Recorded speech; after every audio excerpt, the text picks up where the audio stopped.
we fell in love with, happened to be for us, literature-based unit studies.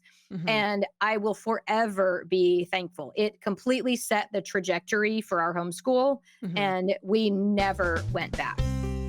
You talked about how you would plan your unit studies like on a Sunday, maybe for the next few weeks.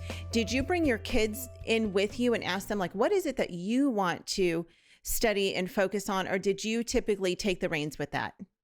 I typically took the reins with that. If I had a kid, our older son, or only son, was very interested in steam trains. Of course, he was a major Thomas fan. So we did. I actually wrote a unit study on trains and, all of those different things. So you could do, people would call that delight directed or interest led learning. Okay. I don't know that I probably did sometimes asked them.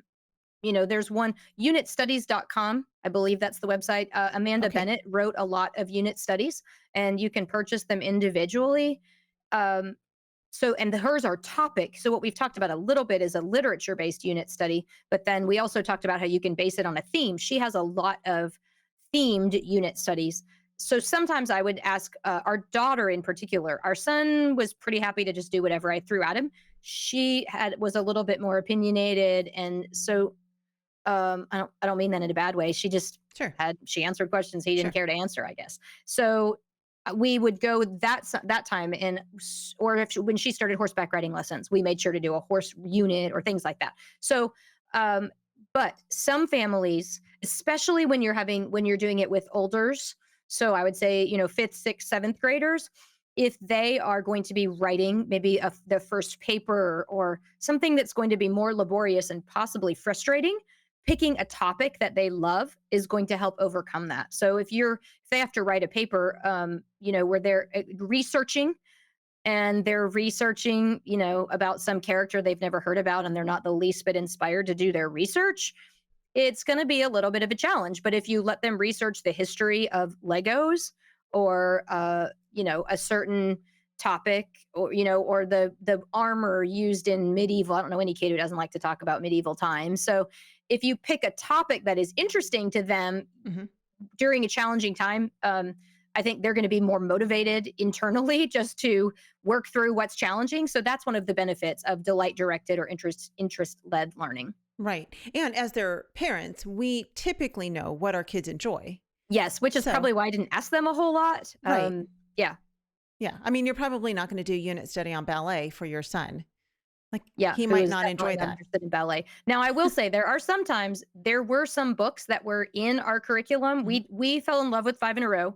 When my son was 4, we were using a boxed curriculum that I thought was interconnected, but then when we did it for a few weeks, I definitely learned it wasn't connected, and it didn't give him the connection between the topics that he needed, especially at 4. He was a good reader, Mhm. but his brain really wasn't soaking it. They all have different Sure. abilities and they weren't all meshing. So then my sister-in-law introduced us to Five in a Row, which we'll talk a little bit more about the actual literature based, but we read a book called Owl Moon for the first time, and it was a cold winter and we actually had a blanket of snow, and we fell in love with, happened to be for us, literature based unit studies.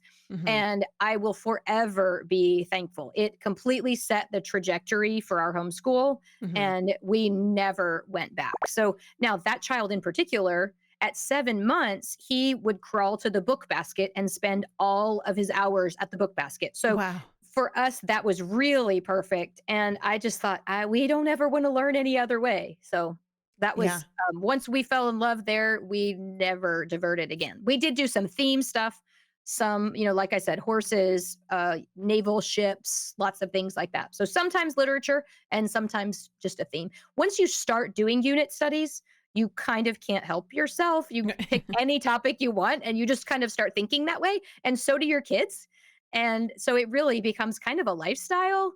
Yeah. And it's really fun. And I also was not the mom who liked planning all the fun stuff. We didn't do a lot of crafts. We did stuff that was purposeful.